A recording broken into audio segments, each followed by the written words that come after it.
Assalamualaikum warahmatullahi wabarakatuh. Alhamdulillah, pada kesempatan kali ini kita akan belajar di mata pelajaran Pendidikan Agama Islam dan Budi Pekerti.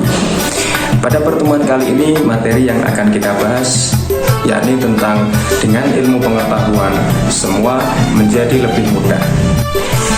Yang pertama yang harus kita pahami terlebih dahulu berkaitan dengan Islam dan ilmu pengetahuan adalah dasarnya dulu dari Al-Quran surat Ar-Rahman ayat 33 dan Al-Quran surat Al-Mujadalah ayat 11. Kita di sini disuruh untuk mampu membaca dan menghafalkan. Saya harap anak-anak bisa membaca dan menghafalkan. Kemudian yang selanjutnya kita dituntut untuk memahami isi kandungan dari Quran surat Ar-Rahman ayat 33 dan Al-Quran surat Al-Mujadalah ayat 11. Lalu yang terakhir kita disuruh untuk mempraktekkan cinta ilmu pengetahuan. Tahukah kalian siapakah yang memiliki ilmu itu? Pasti yang memiliki ilmu itu adalah Allah Subhanahu wa Ta'ala. Yang kita biasa lihat atau kita biasa baca Asmaul Husna, Allah itu memiliki sebutan Al-Alim, yang artinya Allah itu maha mengetahui.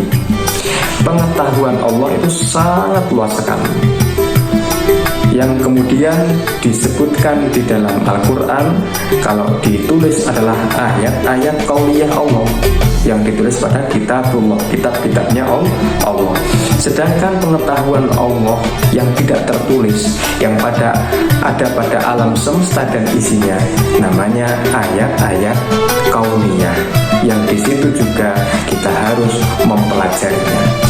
Al-Quran sebagai kitab suci umat Islam dapat dipelajari dengan setiap hari dengan membacanya secara tartil, kemudian memahami makna dan isinya.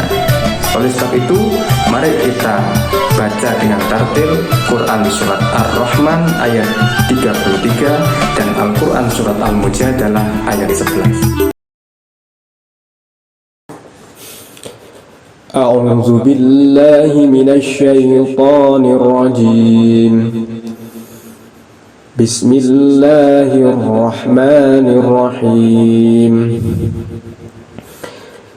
يا معشر الجن والإنس إن استطعتم أن تنفذوا من أقطار السماوات والأرض فانفذوا لا تنفذون إلا بسلطان بسم الله الرحمن الرحيم يا أيها الذين آمنوا إذا قيل لكم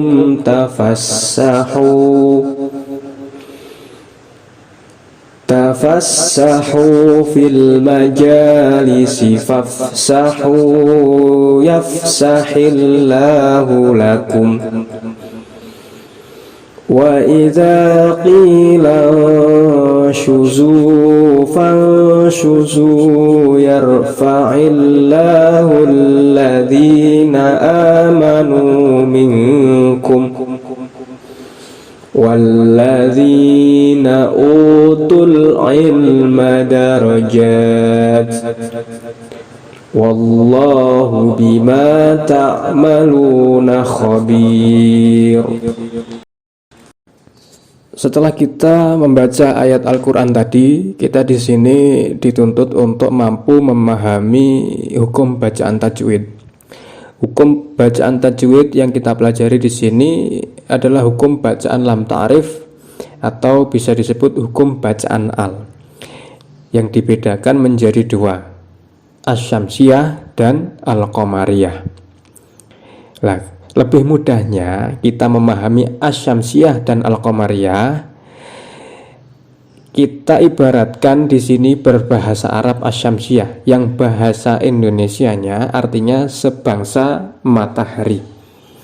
Kemudian Al-Qamariyah ini dalam bahasa Arab, bahasa Indonesianya sebangsa rembulan, atau kita kenal biasanya idgham syamsiyah dan izhar qamariyah. Hukum bacaan lam ta'rif yang pertama adalah asyamsiyah atau bisa disebut dengan idgham syamsiyah. Di sini dikatakan suatu lafadz mengandung bacaan asyamsiyah apabila terdapat al diikuti salah satu dari 14 huruf hijaiyah. Hurufnya yaitu ta, sa, dal, zal, ro, za, sin, shin, shod, dot, to, zo, lam, dan nun. Cara membaca asyamsiyah ini harus didengungkan. Maksudnya bunyi huruf lam itu hilang dan melebur ke dalam huruf berikutnya. Karena cara membacanya ini didengungkan, maka sering disebut dengan idgham syamsiyah.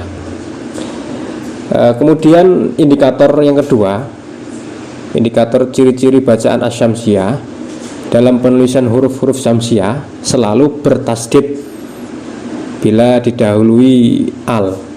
Artinya setelah huruf al ini diikuti dengan huruf yang bertasdid. Lebih jelasnya kita pahami contoh-contoh berikut ini. Contoh yang pertama ada al diikuti dengan huruf nun.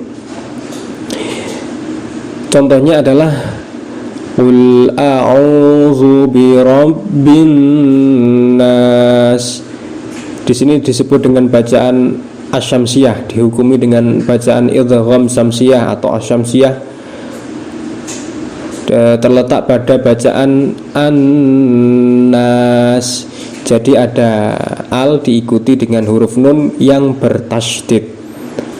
Kemudian contoh yang kedua ada al diikuti dengan ta.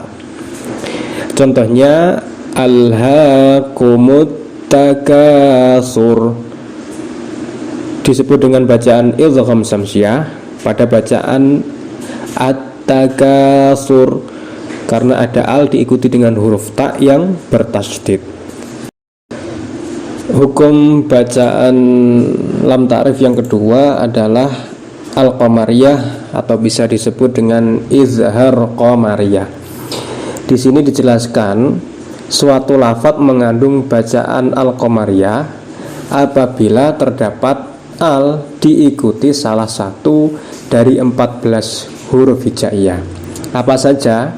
Yaitu alif, ba, jim, ha, kha, ain, ghin, fa, qaf, kaf, mim, wawu, ha, dan ya. Untuk lebih jelasnya, perhatikan contoh berikut ini. Yang pertama, ada al diikuti dengan kaf. Contohnya, inna a'tainakal kausar, dihukumi bacaan al-qamariyah atau izhar qamariyah di sini pada kalimat al-kausar karena ada al diikuti dengan huruf kaf.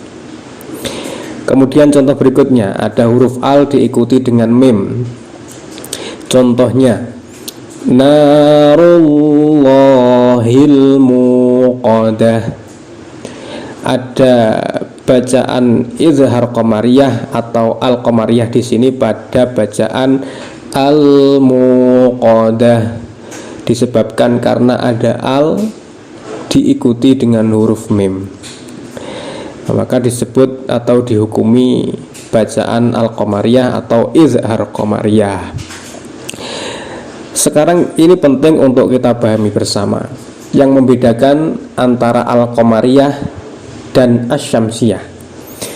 Kalau al-qamariyah itu tidak ada tasydid di sini, hukum bacaannya tidak ada tasydidnya. Tapi kalau asyamsiyah, setelah huruf alnya itu ada tasdidnya. Maka yang membedakan al-qamariyah dengan asyamsiyah terletak pada setelah huruf al ada tasdidnya atau tidak. Baik anak-anak, demikian untuk materi yang kita pelajari pada hari ini. Untuk minggu depan kita tetap belajar dan tetap semangat, tidak boleh malas. Kita tutup materi pada pertemuan kali ini dengan bacaan Alhamdulillah atau bacaan hamdalah. Alhamdulillahirabbil alamin. Dari Bapak kurang lebihnya mohon maaf. Assalamualaikum warahmatullahi wabarakatuh.